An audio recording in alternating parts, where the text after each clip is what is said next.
الحمد لله رب العالمين والصلاة والسلام على نبينا محمد وعلى آله وأصحابه أجمعين أما بعد فيا عباد الله mes très chers frères, mes très chères sœurs حفظكم qu'Allah vous préserve, vous et vos proches, qu'Allah guide nos cœurs ainsi que les vôtres, les cœurs de nos proches, les cœurs de vos proches, qu'Allah préserve la communauté musulmane de tout mal apparent et caché, et qu'il nous rassemble tous autour du noble Coran, de la Sunna, des enseignements du prophète Mohammed, alayhi salatu wassalam, d'après la compréhension des pieux prédécesseurs,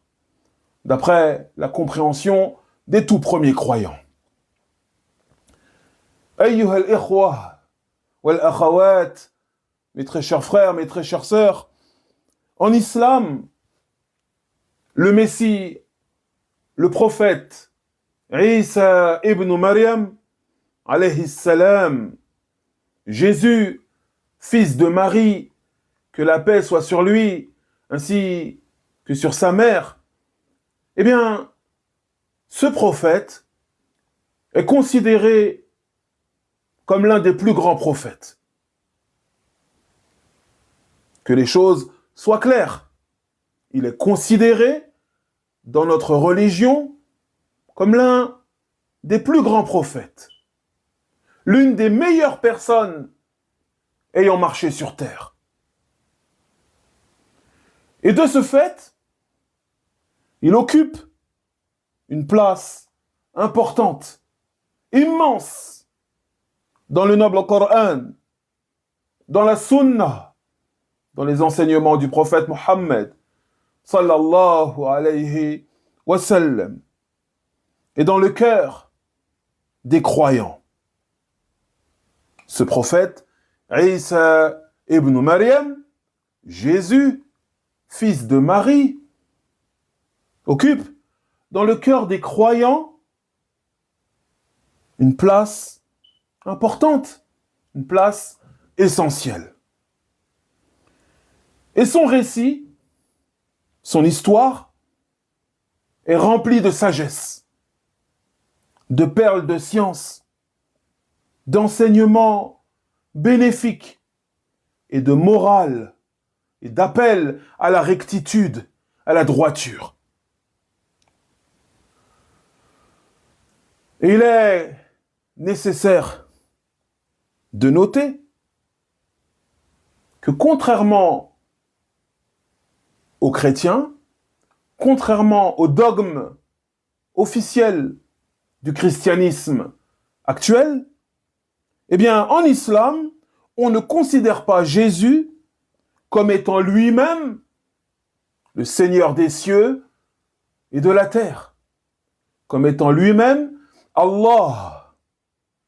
On ne considère pas Jésus comme étant une divinité, ni le Fils de Dieu, wal'iyadhu billah, comme ils le prétendent, ni une divinité faisant partie d'une trinité, ou ce genre de choses. Non. En islam, ceci est inconcevable. Et en vérité, Jésus lui-même n'a jamais prétendu cela. En islam, ceci, comme on vient de le dire, est inconcevable.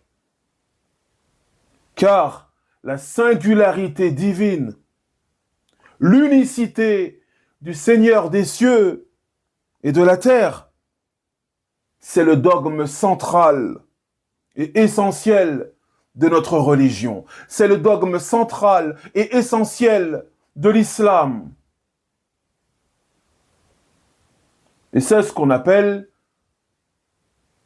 le tawhid, le pur monothéisme, et le rejet, le désaveu de toute idolâtrie et de tout polythéisme. Comme nous dit Allah lui-même dans le noble Coran, قل هو الله أحد الله الصمد لم يلد ولم يولد ولم يكن له كفوا أحد. Dis avec ton cœur et avec ta bouche. Donc c'est un point de croyance. Dis avec ton cœur et ta bouche. C'est lui, Allah, l'unique. Allah, l'absolu, vers qui on se doit tous de se tourner. Il n'engendre pas, ni n'a été engendré, et nul n'est semblable à lui. La sourate 103, Al-Ikhlas, le culte pur. L'unicité d'Allah, l'unicité du Seigneur des cieux et de la terre, c'est le dogme central et essentiel de l'islam. Et en vérité, mes très chers frères, mes très chères sœurs, c'est le dogme central et essentiel prôné par tout prophète qu'Allah a envoyé au fil des siècles. C'est pour cela qu'Allah nous dit dans la sourate Al-Anbiya, verset 25, وَمَا أَرْسَلْنَا مِنْ قَبْلِكَ مِنْ رَسُولٍ إِلَّا نُوحِي إِلَيْهِ أَنَّهُ لَا إِلَهَ إِلَّا أَنَا فَاعْبُدُونِ.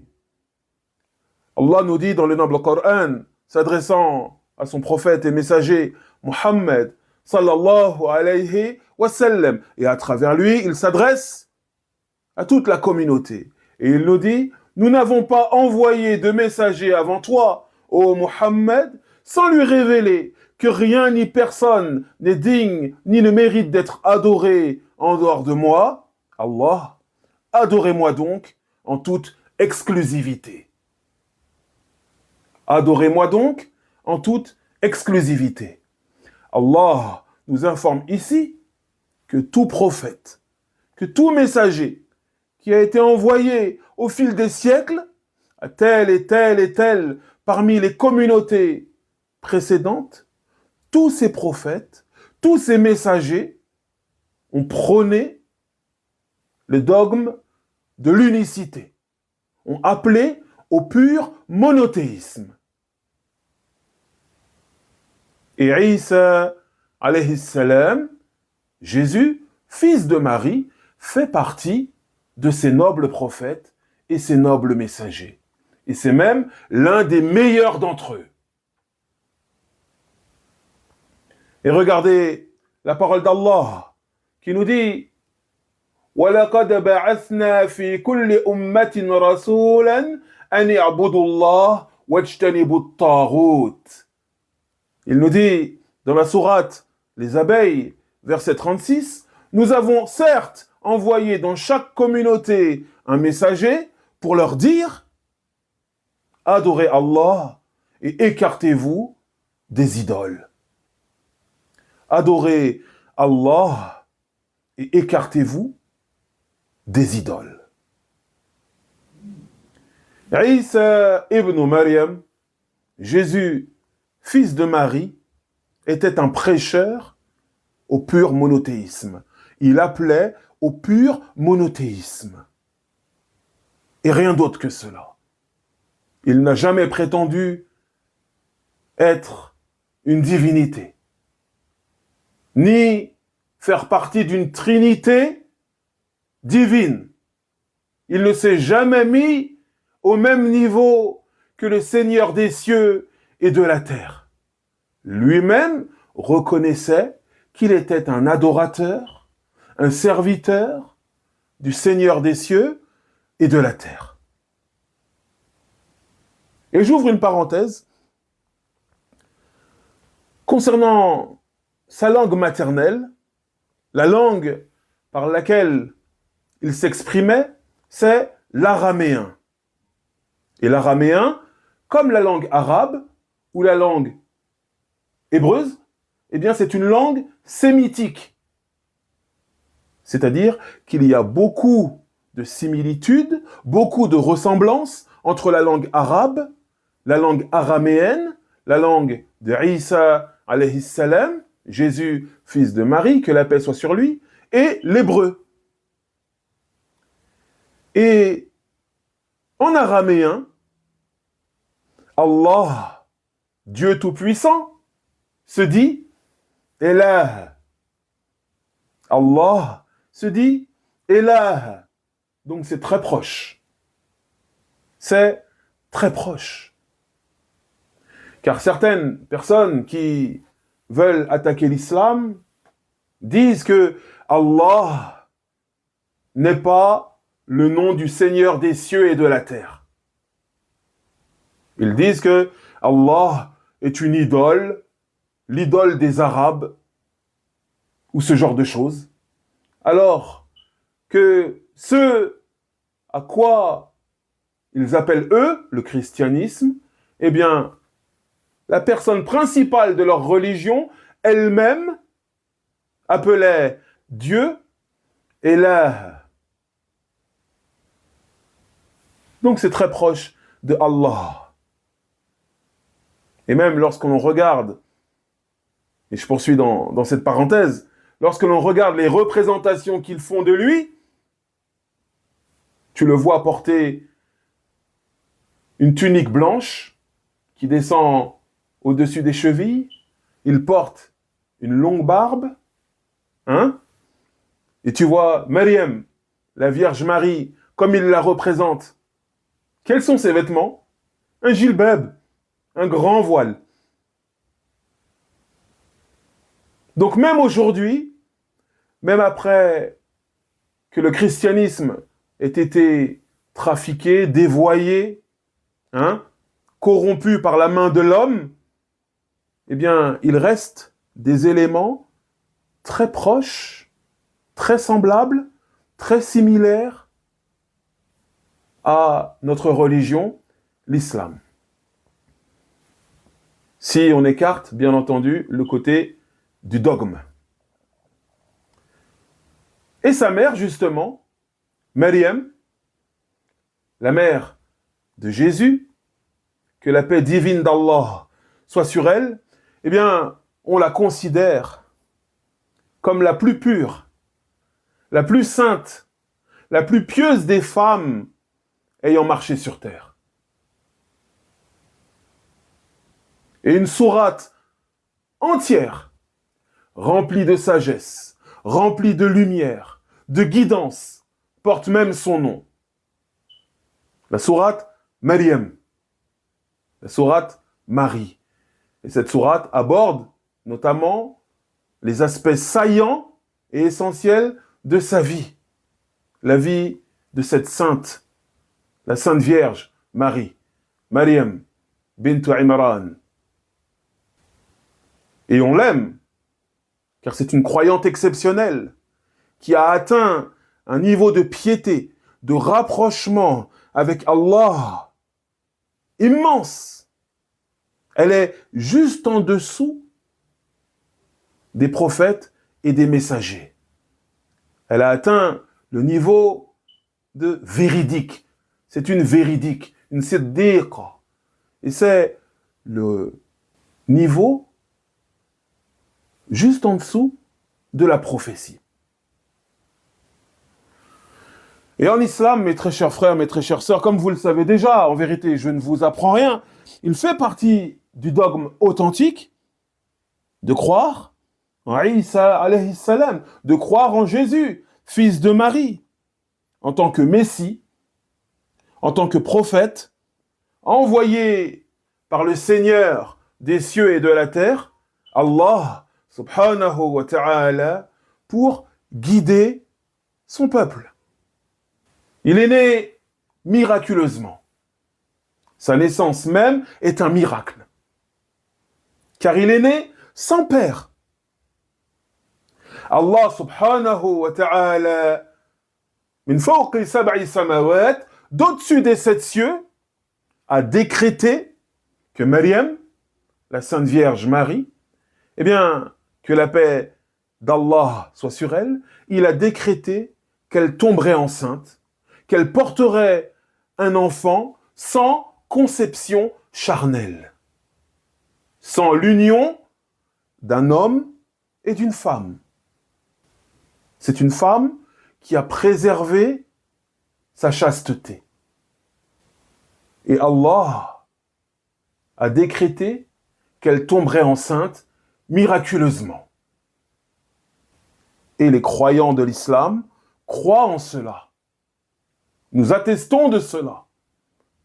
C'est un point de croyance qui nous accompagne jusqu'à notre mort et jusqu'à ce qu'on rencontre Allah, Yawm al-Qiyamah, le jour de la résurrection. Mes très chers frères, mes très chères sœurs, Hafizakumullah, qu'Allah vous préserve. Isa ibn Maryam, alayhi salam, le prophète Jésus, fils de Marie, que la paix divine soit sur eux, eh bien, il fut envoyé par Allah pour guider les enfants d'Israël, pour les appeler à l'adoration exclusive d'Allah, pour les appeler à la droiture, à l'obéissance, aux ordres divins, à ses commandements, à s'écarter de tout ce qu'il a interdit, ainsi qu'au meilleur des comportements, à faire preuve de clémence, de miséricorde, de compassion, notamment envers les faibles et les nécessiteux. Et durant sa mission prophétique, Jésus, que la paix soit sur lui, a accompli de nombreux miracles. Et c'est ce que l'on va voir notamment aujourd'hui. Allah nous dit, subhanahu wa ta'ala, dans la sourate Al-Ma'idah, la sourate 5, la table est servie, il nous dit, إذ قال الله يا عيسى ابن مريم اذكر نعمتي عليك وعلى والدتك إذ أيدتك بروح القدس تكلم الناس في المهد وكهلا. Il nous dit, verset 110 de la sourate Al-Ma'idah, rappelle-toi, lorsqu'Allah s'adressera à Isa, Jésus, le jour de la résurrection, en disant, ô Jésus, fils de Marie, souviens-toi de mon bienfait envers toi et envers ta mère. Souviens-toi de mon bienfait envers toi et envers ta mère. Car Allah a comblé le prophète Isa, alayhi salam, ainsi que sa mère, de bienfaits immenses. Et il nous dit, subhanahu wa ta'ala, إِذْ أَيَّدْتُكَ بِرُوحِ الْقُدُسِ. Je t'ai assisté de l'Esprit Saint. Je t'ai assisté de l'Esprit Saint. Je t'ai renforcé par le Saint-Esprit. Allah subhanahu wa ta'ala a purifié son cœur. Le cœur de Isa alayhi salam. Il l'a préservé de tout mauvais penchant. Et il l'a renforcé par la révélation. Allah lui a accordé la révélation. Et c'est bien entendu un bienfait immense. Un bienfait incommensurable. Comment on peut évaluer la valeur de ce bienfait? Le fait qu'Allah fasse de toi un prophète. Combien ça coûte ça? Est-ce que quelqu'un peut venir et dire ce bienfait-là, le fait d'être un prophète, équivaut à tel et tel? Non, c'est incommensurable. C'est un bienfait immense. Allah a préservé son cœur. Dès sa naissance, il a été préservé des mauvais penchants. Et il l'a renforcé.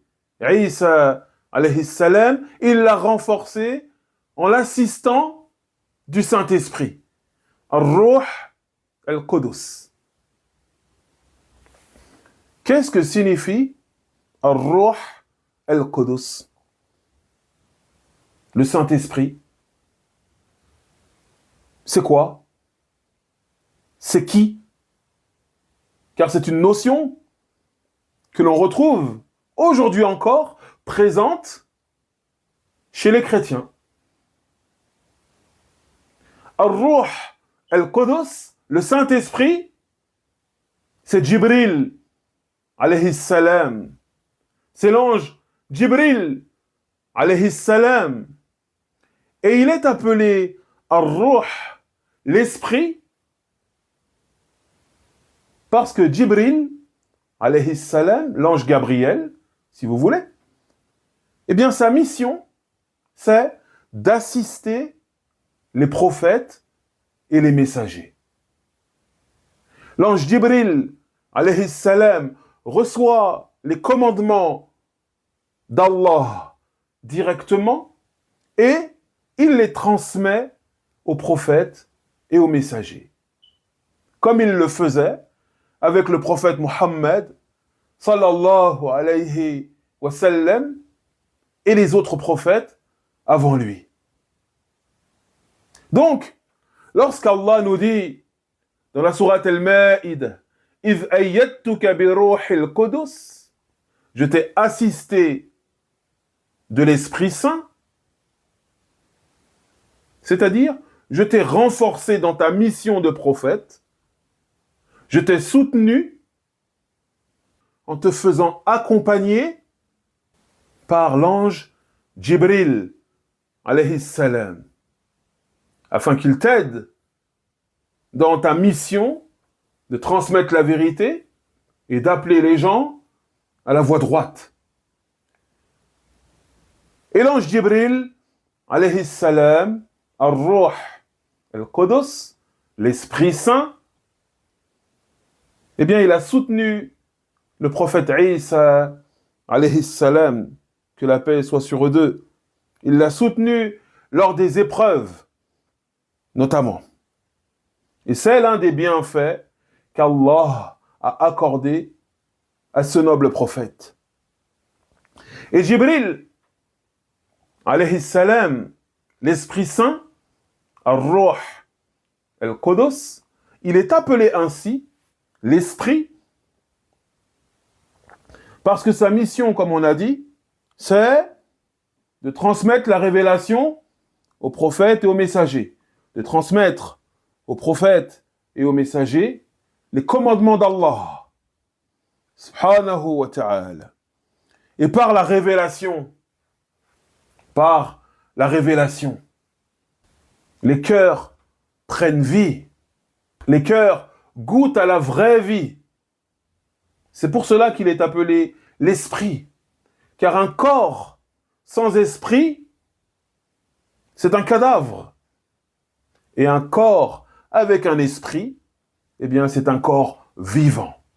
Et par la révélation divine, par les livres qu'Allah a révélés et fait descendre à l'humanité au fil des siècles, les croyants et les croyantes goûtent à la vraie vie, la vie des cœurs.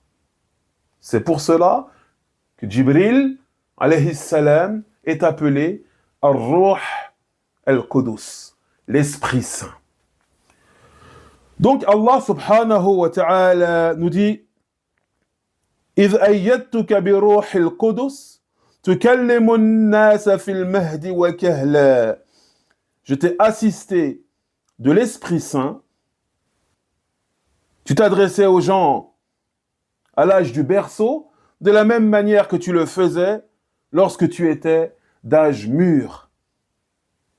Allah a accordé au prophète Isa, alayhi salam, ce grand bienfait, ce grand miracle, le fait que dès sa naissance, alors qu'il était encore dans son berceau, eh bien, il avait la faculté, la capacité de prêcher la bonne parole.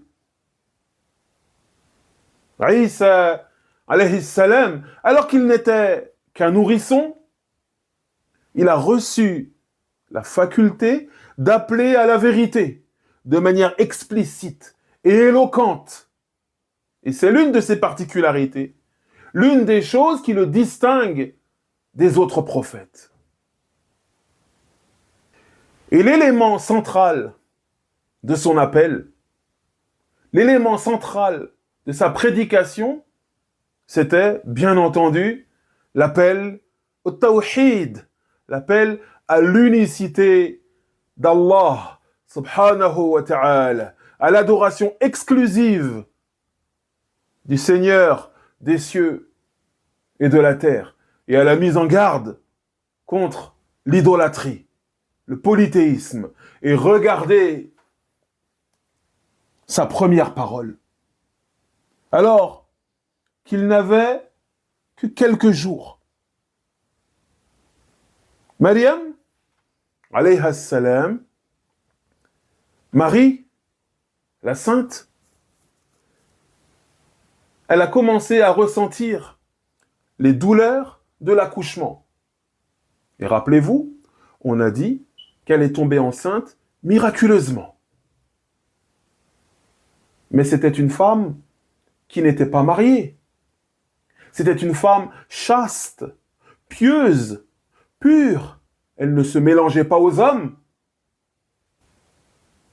Donc, lorsqu'elle a commencé à ressentir les douleurs de l'accouchement, elle s'est éloignée de son peuple.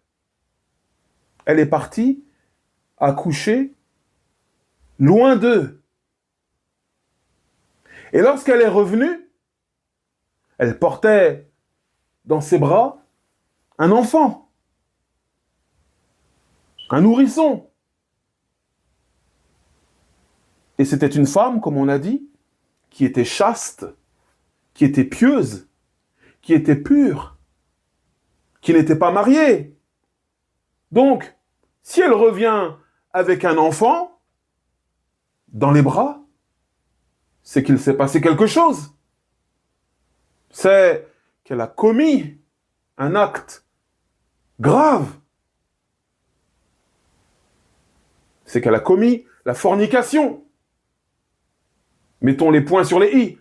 Soyons clairs. Aux yeux des gens,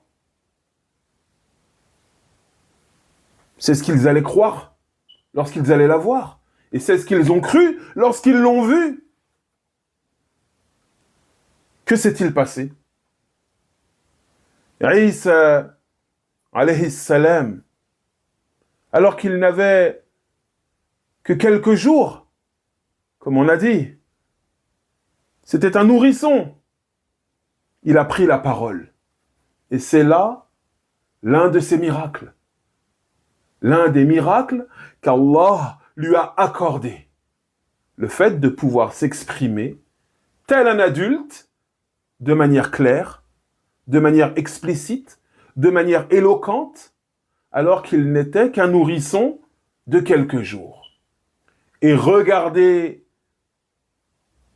les premiers mots qui sont sortis de sa bouche. Il a dit « Inni abdullah, atani al-kitab, wa ja'alni nabiyyan, wa ja'alni mubarakan, aynama kuntu, wa awsani bis-salah, wa-zakah, ma dumtu hayyan. » Il a dit, comme ceci nous est venu dans la sourate Maryam, « Inni abdullah, assurément, je suis le serviteur d'Allah. Il m'a accordé la révélation et m'a désigné prophète.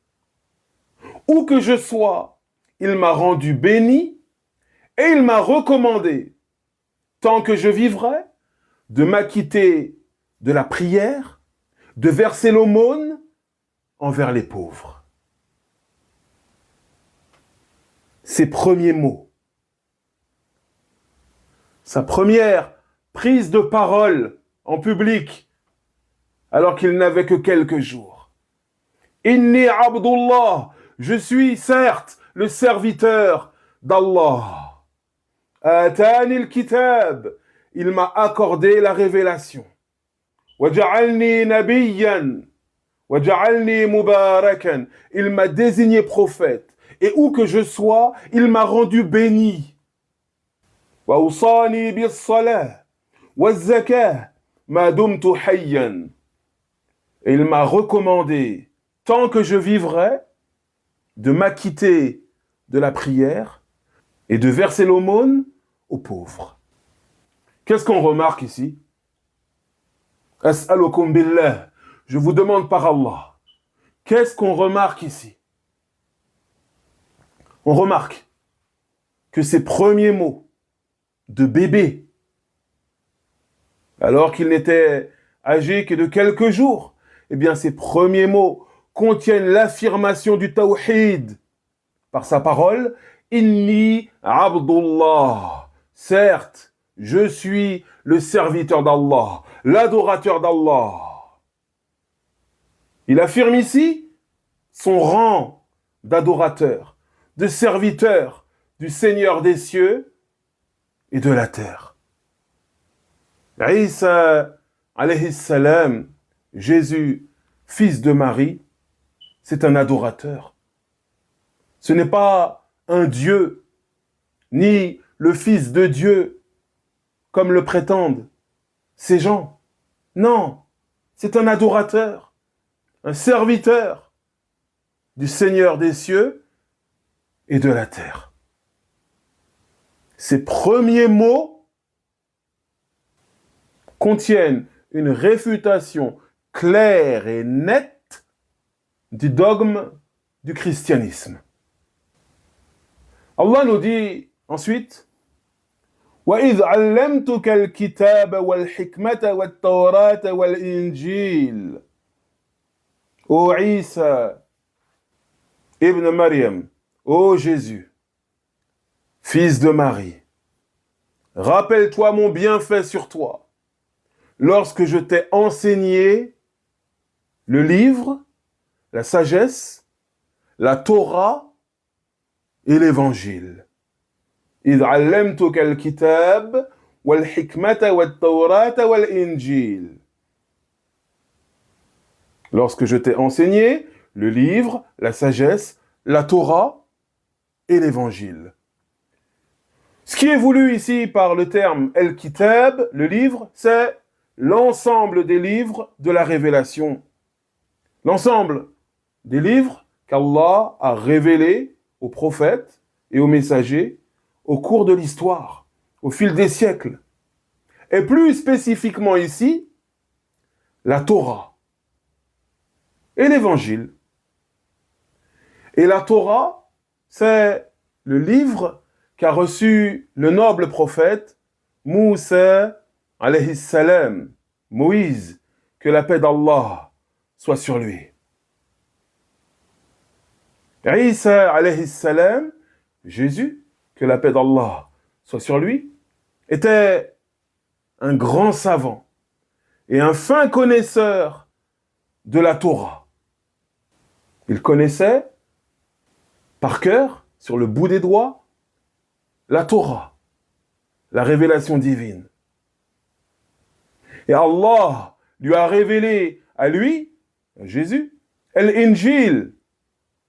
Et l'Injil, l'évangile, si on veut traduire en français, cette révélation est venue revivifier les enseignements du prophète Moussa alayhi salam. Isa alayhi salam, sa mission était notamment de revivifier ce avec quoi était venu le prophète Moussa alayhi salam. وَإِذْ عَلَّمْتُكَ الْكِتَابَ وَالْحِكْمَةَ وَالتَّوْرَاةَ وَالْإِنْجِيلَ. Allah lui dit, je t'ai enseigné le livre, la sagesse, la Torah et l'évangile. La sagesse, al-hikmah, c'est-à-dire que Isa alayhi salam, Jésus, que la paix soit sur lui, il avait une finesse, une certaine finesse, une perspicacité à saisir et à comprendre la volonté divine derrière tel ou tel ordre, ou derrière telle ou telle disposition religieuse, derrière telle ou telle interdiction.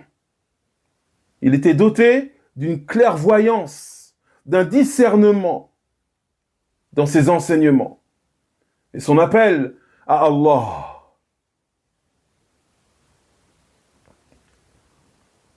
Allah nous dit وَإِذْ تَخْلُقُ مِنَ الطِّينِ كَهَيْئَةِ الطَّيْرِ بِإِذْنِي فَتَنْفُخُ فِيهَا فَتَكُونُ طَيْرًا بِإِذْنِي وَتُبْرِئُ الْأَكْمَهَ وَالْأَبْرَصَ بِإِذْنِي. Allah subhanahu wa ta'ala poursuit en nous citant les miracles qu'il a accordés au prophète Isa alayhi salam. Et il nous dit, tu formais à partir d'argile un corps d'oiseau dans lequel tu soufflais et qui, par ma volonté, devenait un véritable oiseau. Par ma volonté toujours, tu guérissais l'aveugle-né et le lépreux. Parmi les miracles qu'Allah a accordé au prophète Isa alayhi salam, le fait qu'il formait à partir d'argile une forme d'oiseau. Avec ses mains, il fabriquait à partir d'argile, et l'argile c'est la terre mélangée avec de l'eau, il fabriquait, il formait avec ses mains comme une forme d'oiseau, puis il soufflait dedans, et par la volonté d'Allah, par la toute-puissance d'Allah, cette forme d'argile devenait un véritable oiseau, avec des plumes, avec de la chair, avec du sang, avec un système nerveux, des yeux, des griffes, un bec, etc., etc. Allah transformait cet objet d'argile en forme d'oiseau en véritable oiseau après que Isa alayhi salam ait soufflé dedans. Et ceci fait partie des miracles que Isa alayhi salam a reçus de la part du Seigneur des cieux et de la terre. Également, par la volonté d'Allah, il guérissait l'aveugle et le lépreux. Allah nous dit وَتُبْرِئُ الْأَكْمَهَ وَالْأَبْرَصَ بِإِذْنِي. Et par ma volonté, tu guérissais l'aveugle-né et le lépreux. À l'époque de Isa alayhi salam, à l'époque de Jésus, que la paix d'Allah soit sur lui, les gens avaient atteint un niveau dans la médecine, un haut niveau. Et pour montrer que son message était véridique, pour montrer que sa prétention d'être un prophète était authentique, véridique, eh bien Allah a accordé au prophète Isa alayhi salam ce miracle dont on vient de parler.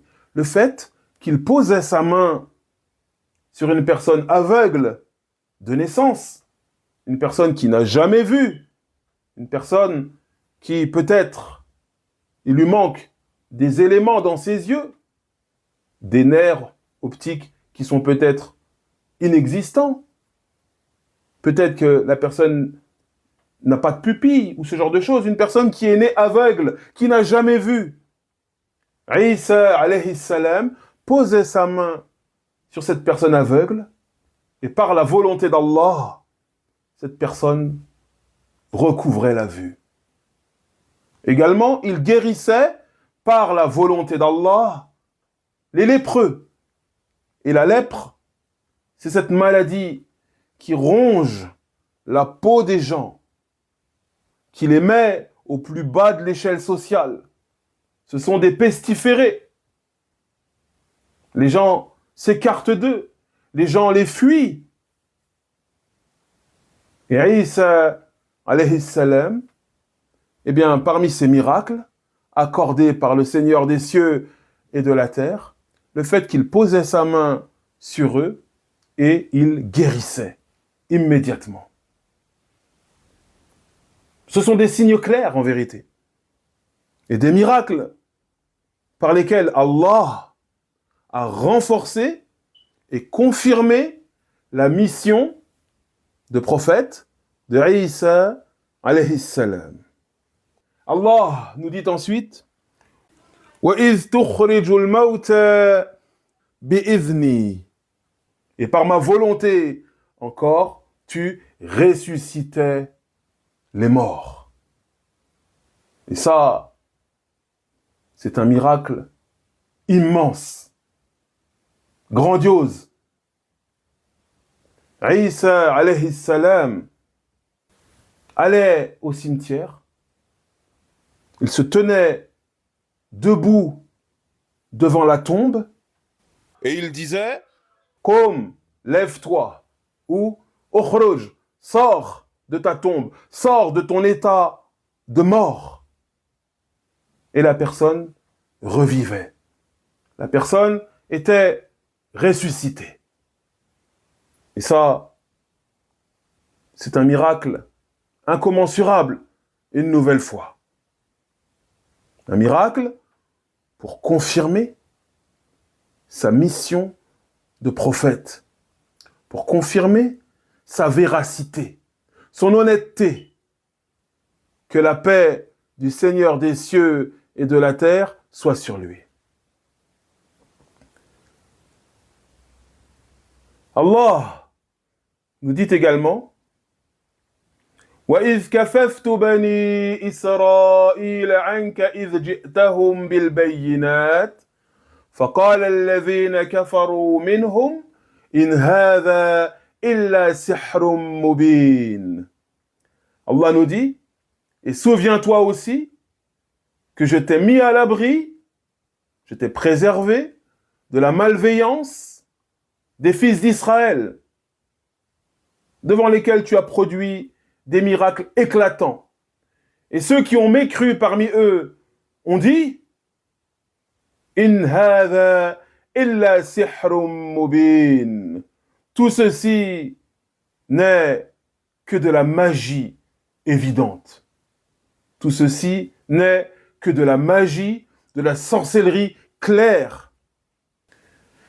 Lorsque le prophète Isa alayhi salam s'est présenté aux fils d'Israël avec des preuves claires, des preuves évidentes, des preuves incontestables, confirmant sa prophétie, confirmant son message divin, son appel à la foi, son appel à la vérité, eh bien, il a dû faire face à une hostilité intense de la part des notables parmi les fils d'Israël, de la part des grands prêtres parmi son peuple, au point où ils ont comploté pour le tuer.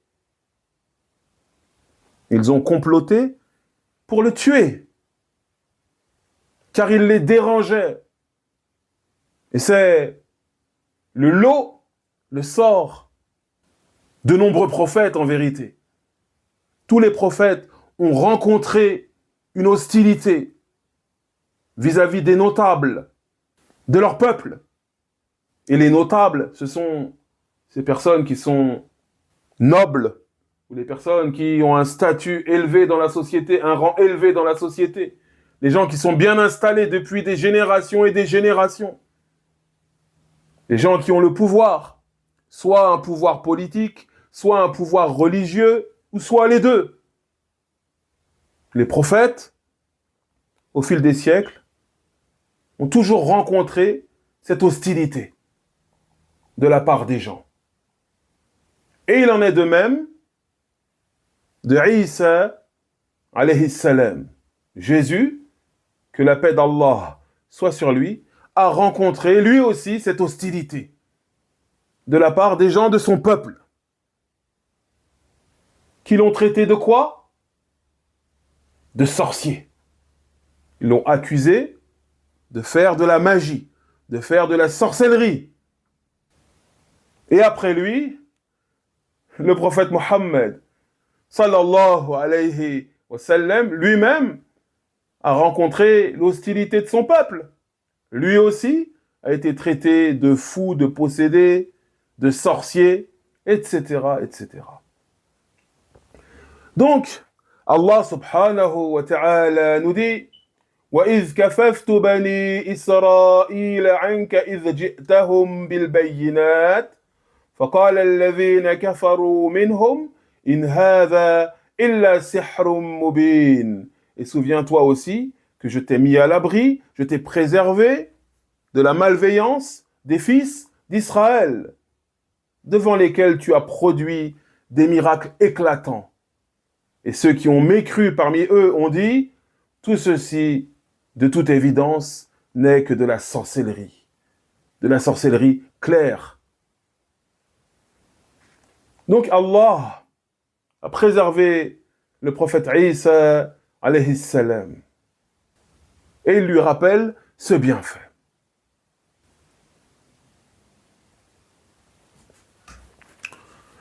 Allah nous dit ensuite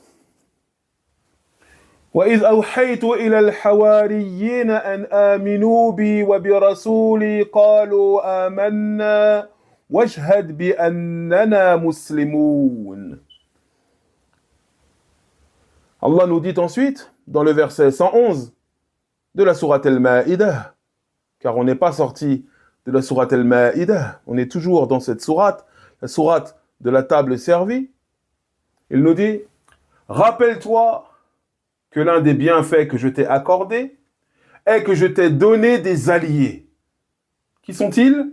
Les apôtres, al-Hawariyoun, auxquels j'ai inspiré de croire en moi et en toi. Ils répondirent favorablement à ton appel et dirent, nous croyons en Allah, atteste, ô Seigneur, que nous sommes entièrement soumis à toi. Nous croyons en Allah, atteste, ô Seigneur, que nous sommes entièrement soumis à toi.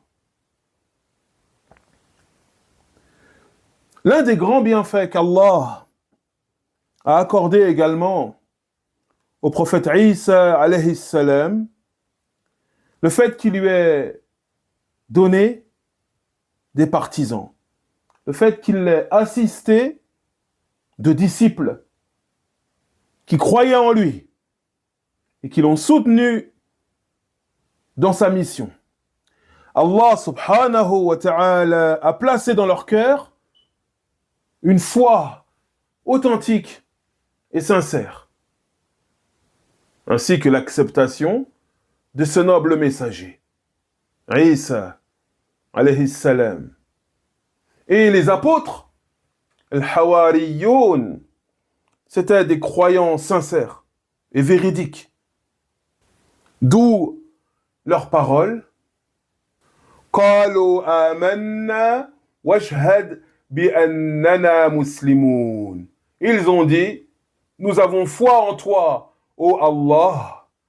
Atteste, sois témoin que nous sommes entièrement soumis à toi. Et regardez la parole des apôtres, les disciples de Isa, alayhi salam. Ils ont dit وَاشْهَدْ بِأَنَّنَا مُسْلِمُونَ. Entièrement soumis à Allah. En arabe, se dit muslim. Muslim. Le muslim, c'est celui qui se soumet à Allah, subhanahu wa ta'ala. C'est là le sens du terme muslim, que l'on va traduire en français par musulman. Mais lorsque l'on traduit en français et que l'on dit musulman, eh bien, ce mot n'a pas la même efficacité, la même éloquence qu'en langue arabe. En langue arabe, on dit muslim, celui qui se soumet à Allah subhanahu wa ta'ala. Et les partisans de Isa alayhi salam, et Isa lui-même alayhi salam, et tous les prophètes qui sont venus avant lui, eh bien, ils étaient tous muslimines. Ils étaient tous muslimines, entièrement soumis à Allah subhanahu wa ta'ala. يقول الله تبارك وتعالى إذ قال الحواريون يا عيسى بن مريم هل يستطيع ربك أن ينزل علينا مائدة من السماء قال اتقوا الله إن كنتم مؤمنين. Allah nous dit ensuite, rappelle-toi lorsque les apôtres ont dit ô Isa, ô Jésus, fils de Marie, est-ce que ton Seigneur pourrait faire descendre sur nous, venant du ciel, une table servie? Il leur répondit, ittaqullah in kuntum mu'minin. Craignez plutôt Allah si vous êtes croyants. Les disciples du prophète Isa alayhi salam ont fait un jour cette demande. Ils ont demandé à Isa alayhi salam هل يستطيع ربك أن ينزل علينا مائدة. Est-ce que ton Seigneur pourrait faire descendre sur nous une table servie venant du ciel? Et ils n'ont pas fait cette demande parce qu'ils doutaient de la toute-puissance d'Allah et de sa capacité illimitée, une capacité divine. Ils n'ont pas fait cette demande parce qu'ils étaient dans un doute, parce que douter de la toute-puissance d'Allah, c'est de la mécréance, c'est du kufr. Et Allah subhanahu wa ta'ala nous affirme dans le verset précédent qu'ils étaient des croyants véritables, véridiques, sincères. Donc, pourquoi ont-ils fait cette demande? Comme l'expliquent les gens de science, ils ont fait cette demande pour plusieurs raisons. Tout d'abord, ils étaient dans un état de besoin, comme on va le voir un peu plus tard. Ils étaient dans un état de besoin. Mais le prophète Isa, alayhi salam, le prophète Jésus, comme le prophète Mohammed, sallallahu alayhi wa sallam, c'est une personne miséricordieuse, une personne clémente, une personne qui ressent, qui éprouve de la compassion pour son prochain. Et il a eu peur que cette demande soit une cause de trouble et d'épreuve pour ses disciples. Aussi, même s'ils étaient dans le besoin, il leur a recommandé de craindre Allah et de plutôt placer leur confiance en lui dans l'obtention de leur subsistance. Alors, ces disciples, les apôtres, al-Hawariyoun, ont expliqué la raison de leur demande, comme nous le dit Allah subhanahu wa ta'ala. قالوا نريد أن نأكل منها وتطمئن قلوبنا ونعلم أن قد صدقتنا ونكون عليها من الشاهدين. Ils dirent alors, nous voulons en manger, et également que nos cœurs soient apaisés par un surplus de certitude. Nous saurons ainsi que tu nous as dit la vérité et nous serons parmi les témoins. Les disciples de Isa alayhi salam, les apôtres, voulaient, par cette demande, intensifier leur certitude, intensifier leur foi. Ils voulaient voir de leurs propres yeux ce grand miracle de la part d'Allah. Ils voulaient être témoins de cet immense prodige et pouvoir en parler autour d'eux en toute crédibilité. Car celui qui a vu une chose de ses propres yeux est plus crédible que celui qui en parle et qui y croit fermement, qui y croit sincèrement. Mais celui qui a vu la chose de ses propres yeux, sa parole a plus de poids, bien évidemment. Et c'était, comme on a dit, des croyants. Et le croyant, qui qu'il soit, il a toujours besoin d'un surplus de certitude. Il a toujours besoin que sa foi augmente et s'intensifie. Lorsque tu vas effectuer, en toute sincérité, mon frère, en toute sincérité, ma sœur, une œuvre pieuse, tu t'efforces que cette œuvre soit effectuée sincèrement pour Allah. Et qu'elle soit, cette adoration, cette œuvre de piété, qu'elle soit fidèle aux enseignements du prophète Mohammed, alayhi salatu wassalam. Lorsque tu as fait cette adoration, qu'est-ce que tu ressens dans ton cœur? Tu ressens un apaisement. N'est-ce pas? Tu ressens une lumière. Cette lumière, qu'est-ce que tu souhaites? Tu souhaites l'intensifier. Et cet apaisement, tu souhaites le prolonger. Tu souhaites ne jamais en être privé. Cet état de bien-être que tu ressens. Pourquoi? Parce que tu es un croyant. Parce que tu es une croyante. Tu as besoin de cela. Tu te nourris de cela. Et tu ne te dis pas, moi, ça y est, j'ai la foi, je crois en Allah, je crois en son messager, sallallahu alayhi wa sallam, je peux me contenter de telle et telle parmi les œuvres pieuses. Non! Le croyant sincère, la croyante sincère a toujours besoin de rajouter de la lumière à sa lumière. Il a toujours besoin d'intensifier sa foi. Il a toujours besoin de rajouter de la certitude à sa certitude. Et la demande des disciples de Isa alayhi salam, les apôtres, al-Hawariyoun, va dans le même sens. C'est la même chose. Et également, comme on a dit, comme le rapporte l'imam al-Tabari, ils avaient faim. Ils avaient jeûné 30 jours, comme le rapportent certains récits.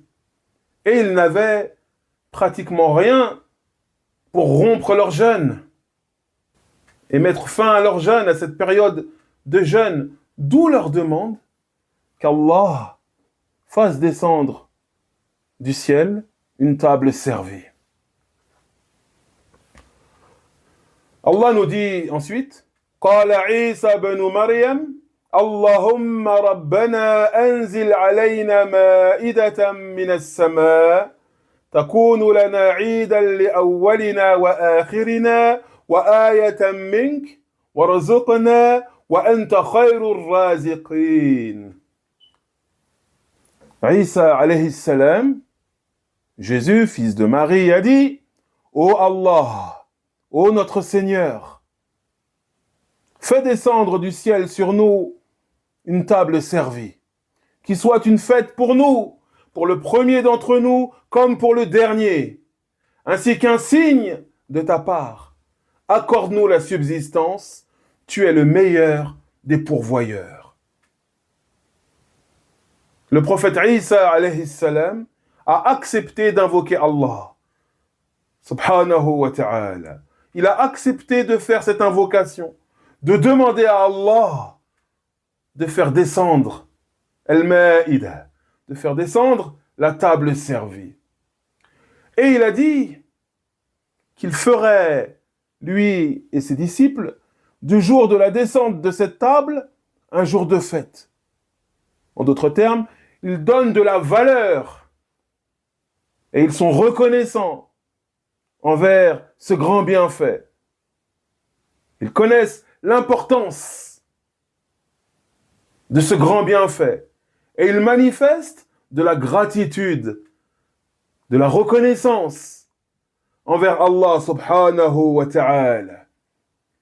Et Isa alayhi salam rajoute que cette table servie takoun ayatan mink sera un signe clair de la part d'Allah, un argument irréfutable de son unicité, de sa toute-puissance, de sa grandeur, subhanahu wa ta'ala, et également de sa prophétie, alayhi salam.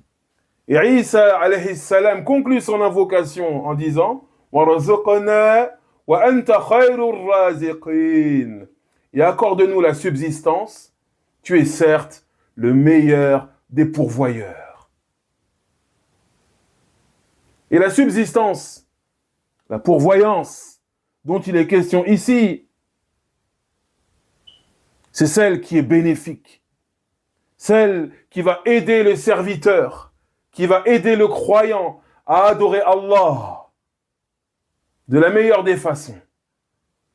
Allah, le meilleur des pourvoyeurs. Khayrur raziqin, le meilleur des pourvoyeurs. Allah subhanahu wa ta'ala nous dit ensuite قال الله إني منزلها عليكم فمن يكفر بعد منكم فإني أعذبه عذابا لا أعذبه أحدا من العالمين. Allah nous dit, certes, dit Allah, je la ferai descendre sur vous. Inni munazziluha alaykum. Certes, je la ferai descendre sur vous. فَمَنْ يَكْفُرْ بَعْدُ مِنْكُمْ فَإِنِّي أُعَذِّبُهُ عَذَابًا لَا أُعَذِّبُهُ أَحَدًا مِنَ الْعَالَمِينَ. Mais ensuite, quiconque d'entre vous fera preuve de mécréance, je le châtierai d'un châtiment dont je ne châtierai personne d'autre dans l'univers. Pourquoi? Ceci, comme l'explique l'imam Sa'di rahimahullah, il nous dit لأنه شاهد الآية الباهرة وكفر عنادا وظلما فاستحق العذاب الأليم والعقاب الشديد. Ceci parce que la personne qui est témoin d'un signe clair et magnifique d'Allah et par la suite s'entête et s'obstine à mécroire en toute injustice, eh bien assurément une telle personne mérite un châtiment terrible et douloureux. ونسأل الله العفو والعافية في الدنيا والآخرة. Et en vérité, on va s'arrêter ici pour aujourd'hui, mes très chers frères, mes très chères sœurs, car on a été long aujourd'hui. Donc on va s'arrêter ici et on reprendra l'explication des versets qui nous parlent de Isa alayhi salam dans une prochaine séance, incha'Allah. Et on parlera notamment de son désaveu clair du shirk, du kufr, lorsqu'Allah lui dira أَأَنْتَ قُلْتَ لِلنَّاسِ اتَّخِذُونِي وَأُمِّيَ إِلَهَيْنِ مِنْ دُونِ اللَّهِ. Ô Jésus, fils de Marie, est-ce toi qui as dit aux gens, prenez-moi, ainsi que ma mère, faites de nous des divinités en dehors d'Allah. Donc on parlera de ce sujet la prochaine fois.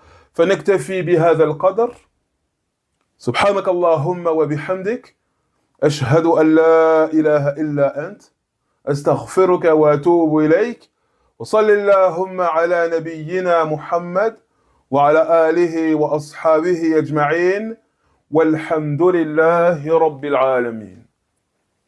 Et juste une chose, on est dans le cadre du débat religieux. Lorsque l'on va critiquer telle ou telle position religieuse, tel ou tel dogme présent, par exemple, chez les personnes qui pratiquent le christianisme ou le judaïsme ou autre, le bouddhisme, le communisme ou autre, on est dans le cadre du débat religieux, de la libre critique religieuse. Ce n'est pas un appel à la violence ou ce genre de choses. Absolument pas. C'est juste une discussion religieuse, un débat religieux où on va critiquer les choses qui nous semblent fausses, qui sont fausses, à la lumière de notre foi, de notre croyance en Allah subhanahu wa ta'ala. On n'appelle pas à la violence ou à montrer du doigt un tel ou un tel dans la rue ou à insulter les gens. Non, pas du tout. Que les choses soient claires.